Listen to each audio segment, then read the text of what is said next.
Hello बच्चों, कैसे हो आप सब? सब बढ़िया। चलो, बढ़िया से रहना है। और ये जो अभी सीरीज चल रहा है मैथ्स 10th का, उसको पूरा देखना है। जो बच्चे 10th में हैं, उसको एकदम ये पूरा लेक्चर देख जाना है। अभी हम लोग स्टार्ट किए थे क्वाड्रेटिक इक्वेशन, तो अभी तक हम लोग जो जो पढ़े हैं उसको हम बहुत तेजी से एक बार इसको दिखा देते हैं, है ना। क्या क्या टॉपिक्स पढ़ना था, क्या पढ़े हैं और क्या आगे पढ़ना है। तो देखिए, आप लेक्चर नंबर 1 में, है ना, आप पढ़े थे। सबसे पहला ये टॉपिक था हमारा कि इंट्रोडक्शन था क्वाड्रेटिक इक्वेशन का, कि क्वाड्रेटिक इक्वेशन बोलते किसको हैं। लेक्चर नंबर 2 में, है ना, आपने जाना था कि क्वाड्रेटिक इक्वेशन का जो फैक्टराइजेशन मेथड है उससे कैसे सॉल्व करते हैं। बहुत इंपॉर्टेंट है, ये दोनों आप लेक्चर देख लेना। और आज हम लोग लेक्चर नंबर 3 शुरू कर रहे हैं, जिसका नाम है nature of roots of a quadratic equation. यानी क्वाड्रेटिक इक्वेशन का जो रूट्स होता है उसका नेचर कैसा होता है ना। तो ये हमारा लेक्चर नंबर 1 में हम डिबेट किए थे, पूरा डिस्कस किए थे। और लेक्चर नंबर 2 में हम डिबेट किए थे फैक्टराइजेशन मेथड का। आज हम शुरू कर रहे हैं लेक्चर नंबर 3, और आज हम लोग देखेंगे कि नेचर ऑफ रूट्स के बारे में, कि नेचर ऑफ रूट्स कैसा होता है। सबसे पहला, आपको हम पहले ही बता चुके हैं कि रूट्स कहते किसको हैं, है ना। तो जैसे कोई एक क्वाड्रेटिक इक्वेशन है, जैसे सपोज कि a x square plus b x plus c equal to 0। तो एक्स का जो जो वैल्यू होता है, एक्स का जो वैल्यू होगा, value of x, value of x, value of x, इसी को बोला जाता है रूट्स, है ना। ये ऑलरेडी हम बताएं। यानी वेरिएबल्स का जो जो मान होता है ना, उसी को हम लोग रूट्स कहते हैं। अगर वाई में है तो वाई का मान जो होगा उसको रूट्स कहते हैं। अच्छा, नेचर ऑफ रूट्स से अब क्या मीनिंग है? नेचर ऑफ रूट्स एक ऐसा चीज है, एक ऐसा पावरफुल इंस्ट्रूमेंट है जो हमको यह बता देता है कि कोई भी क्वाड्रेटिक इक्वेशन है, कोई भी क्वाड्रेटिक इक्वेशन, है ना, उसका रूट्स कैसा होगा, उसका रूट्स किस नेचर का होगा। नेचर से यहाँ मतलब है कि रियल नंबर होगा, रियल नंबर होगा या नहीं होगा। पहला चीज ये बता देता है। दूसरा यह बताता है अगर रियल नंबर है, अगर रियल नंबर है तो फिर यह बता देता है कि दोनों इक्वल होगा कि अनइक्वल होगा। ये भी बता देता है इक्वल होगा कि या अनइक्वल होगा, है ना। ये दोनों ही चीज ये बता देता है। इतना पावरफुल इंस्ट्रूमेंट है किसके पास? क्वाड्रेटिक इक्वेशन के पास। तो उस पावरफुल इंस्ट्रूमेंट को हम लोग आज देखेंगे इस टॉपिक में, है ना। छोटा टॉपिक है, अच्छे से समझना। देखो, nature of roots, nature of roots, है ना, अगर आपको जानना है तो कैसे जानेंगे? तो सबसे पहले हम लोग क्या करेंगे, है ना, एक पावरफुल इंस्ट्रूमेंट है क्वाड्रेटिक इक्वेशन में, जिसको कहते हैं डिस्क्रिमिनांट। क्या कहते हैं? डिस्क्रिमिनांट, डिस्क्रिमिनांट। तो यही एक चीज है जिसको डी से लिखते हैं, डी से। तो डिस्क्रिमिनांट क्वाड्रेटिक इक्वेशन का एक ऐसा पावरफुल इंस्ट्रूमेंट है जो नेचर ऑफ रूट्स के बारे में बता देता है। किसके बारे में? Nature of roots, nature of roots, यानी रूट्स ऑफ ए किसका? क्वाड्रेटिक इक्वेशन का। यानी क्वाड्रेटिक इक्वेशन का जो रूट्स होगा, है ना, वो कैसा होगा, इसके बारे में बता देता है। कौन? ये डिस्क्रिमिनांट, जिसको डी से दिखाते हैं। अच्छा, अब डी का फॉर्मूला क्या होता है, इसको आप बहुत अच्छे से समझ लीजिए और जान लीजिए। देखिए, डी इज इक्वल टू होता है किसी भी क्वाड्रेटिक इक्वेशन में बी स्क्वायर, है ना, -4ac, b square -4ac। This is discriminants formula. अच्छा, ये हमको बता देगा कि रूट्स जो होगा, ये हमको क्या बता देता है कि रूट्स कैसा होगा, रूट्स कैसा होगा, रूट्स कैसा होगा, रियल होगा, है ना, रियल होगा या नहीं होगा।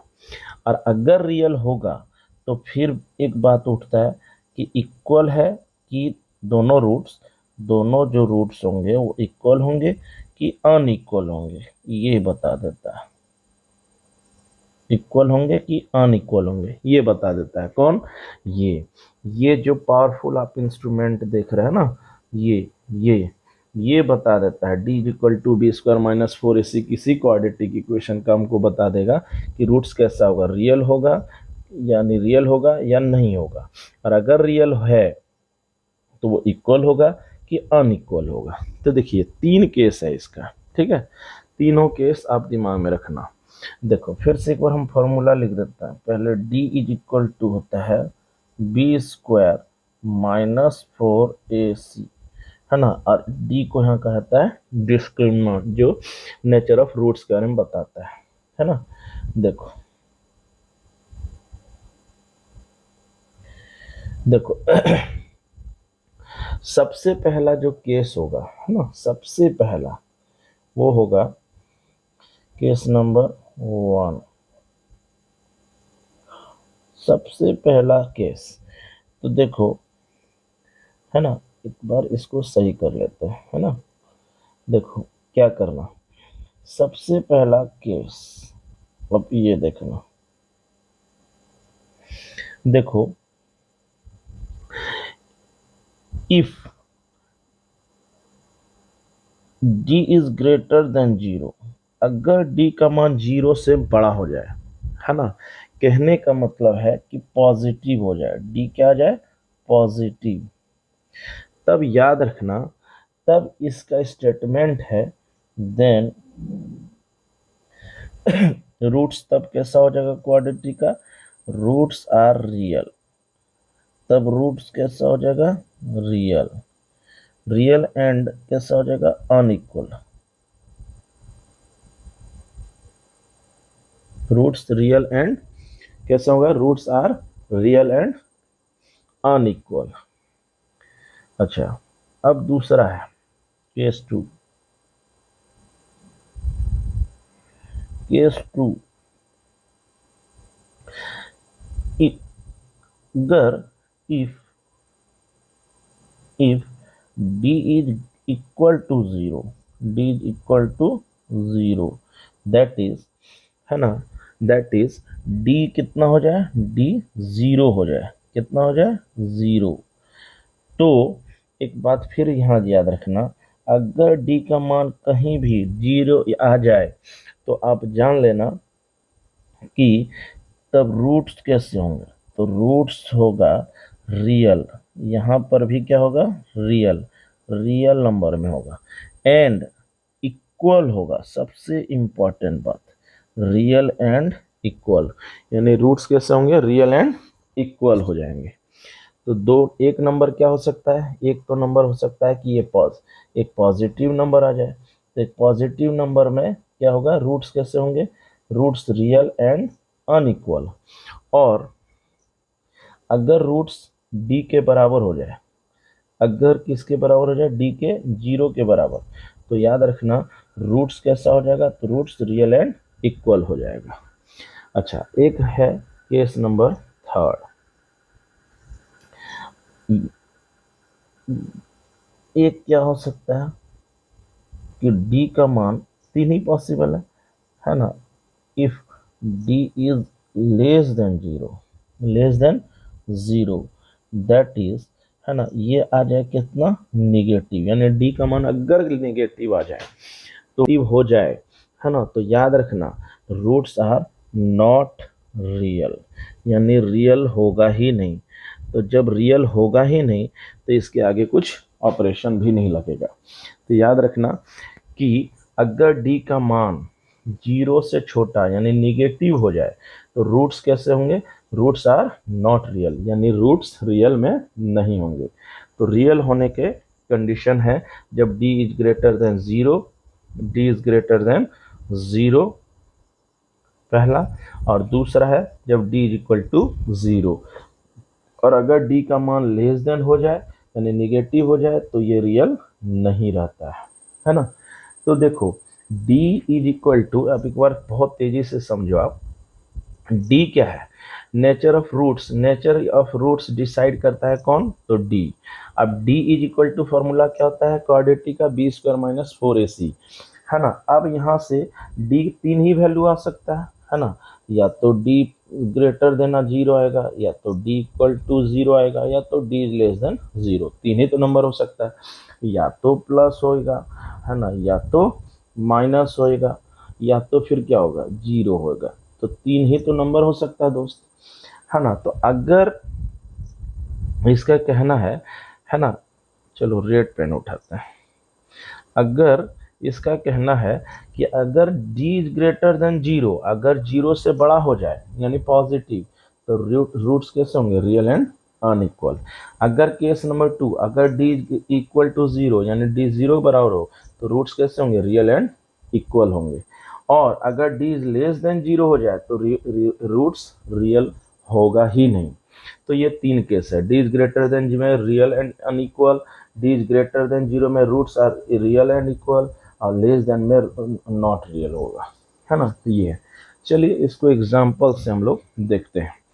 देखो एक एग्जाम्पल ले रहा है, ठीक है, चलो एक एग्जाम्पल है, जैसे एक्स स्क्वायर, ठीक है, minus 4x plus 3 equal to 0। अब हमको बोलता है कि आप बिना x का मान निकाले नेचर ऑफ रूट्स बता दीजिए। Nature of roots, nature of roots से मतलब है x का मान निकालिए। देखो सबसे पहले, है ना, d हमको सब बता देगा, बिना x निकाले ही बताना कि नेचर कैसा होगा। और वो नेचर ऑफ रूट्स कौन बताता है, तो इसके लिए बताता है d। और d का फॉर्मूला क्या होता है, तो ये होता है बी स्क्वायर माइनस 4ac, है ना। ये निकालेंगे तो सबसे पहले हम यहाँ देखते हैं a इज इक्वल टू यहाँ क्या है 1, b इज इक्वल टू कितना -4, अच्छा c इज इक्वल टू कितना 3, हो गया। अच्छा अब हम लोग d निकालेंगे, d बराबर कितना हो गया, बी स्क्वायर माइनस 4ac, अच्छा बी स्क्वायर का मान कितना हो जाएगा, -4 का स्क्वायर, और यहाँ -4, a का मान कितना 1, और c का मान कितना 3, अब 4 4 जा 16, अब 4 3 जा 12, अच्छा यहाँ कितना हो जाएगा 4, है ना। तो इसका मतलब है कि d का मान कितना निकलेगा, d का मान 4। तो हम देखते हैं यहाँ कि d जो है कोई प्लस नंबर है ना, यानी 0 से बड़ा है, तो 0 से बड़ा है मतलब क्या, प्लस है। अब हम क्या बताए थे कि जब 0 से बड़ा निकल जाए, 0 से बड़ा हो जाए, तो रूट्स तब कैसा होगा, रूट्स कैसे, रूट्स के बारे में तब क्या जानकारी मिल जाएगा कि रूट्स जो होगा आर रियल, है ना, जब 0 से बड़ा हो जाए रियल होगा और अनइक्वल होगा। Roots are real and unequal, यानी जब भी x का मान निकलेगा ना, तो जान लो रूट्स कैसा निकलेगा, रियल तो निकलेगा, रियल नंबर कोई भी जितना 10 तक नंबर पढ़े वो सब नंबर में मिलेगा, है ना। और दूसरा बात है ये अनइक्वल मिलेगा लेकिन, है ना, यानी बराबर नहीं होगा। चलिए एक दूसरा एग्जांपल लेते हैं और वहाँ समझते हैं कि उसका रूट्स कैसा होगा। देखो अगर मान लिया जाए एग्जांपल नंबर 2, है ना, अगर यहाँ है जैसे x square minus 2x plus 1 equal to 0, ये है। अब यहाँ पर क्या है, तो यहाँ हम देखते हैं a is equal to 1, b is equal to -2, c is equal to 1, ठीक है। अब हम लोग क्या करेंगे, d निकालेंगे, क्या निकालेंगे, d जब हम निकालेंगे तो d ही बताएगा कि नेचर ऑफ रूट्स कैसा होगा, यानी रूट्स कैसा होगा। तो बी स्क्वायर माइनस 4ac, अब b का मान कितना है, -2 का होल स्क्वायर, -4 इंटू 1 इंटू सी, अब यहाँ क्या है 4, यहाँ क्या है 4, ये और ये खत्म, तो कितना हो गया 0, कितना हो गया 0। तो हम देखते हैं कि डी का मान जो है वो कितना आया, डी का मान आया 0। तो जब 0 आ जाए तो नेचर ऑफ रूट्स क्या हम बताए थे कि रूट्स कैसा होगा, रूट्स आर क्या बताए थे, रियल होगा, है ना, and equal to, roots are real and, और क्या होगा, इक्वल भी होगा, है ना, यही बताए थे। तो सीधा सीधी बात है, जब डी इक्वल टू 0 तो रूट्स कैसा होगा, रूट्स होगा रियल एंड इक्वल हो जाएगा। चलिए एक एग्जांपल नंबर 3 लेते हैं और लास्ट करते हैं आज का वीडियो। देखो अगर अगर कहीं दिया रहे, एक एग्जांपल मान लो, है ना, एक्स स्क्वायर, है ना, plus x plus 1 equal to 0, suppose that. तो अब नेचर ऑफ रूट्स बताना बिना एक्स से निकाले। तो ए इज इक्वल टू 1, बी के जगह पर कौन आया 1, सी इज इक्वल टू 1, ये तो समझ ही रहे हैं। अब यहाँ पर हम लोग क्या देखते हैं, डी निकालेंगे। तो डी का फॉर्मूला डिस्क्रिमिनेंट जिसको कहा जाता है ना, ये नेचर ऑफ रूट्स बता देगा। तो बी स्क्वायर माइनस 4ac। अच्छा अब यहाँ हम लोग क्या करेंगे, देखो b का मान रखे तो एक का स्क्वायर, यहाँ 1, यहाँ भी 1, तो यहाँ हम लोग देखते हैं 1 माइनस 4, तो यहाँ हमारा कुल मिला के आया क्या, d आया कितना, d आया -3। अब हम देखते हैं कि d का मान जो है ना 0 से छोटा है, 0 से छोटा, इसका मतलब है कि ये निगेटिव है, ये कैसा है, नेगेटिव है।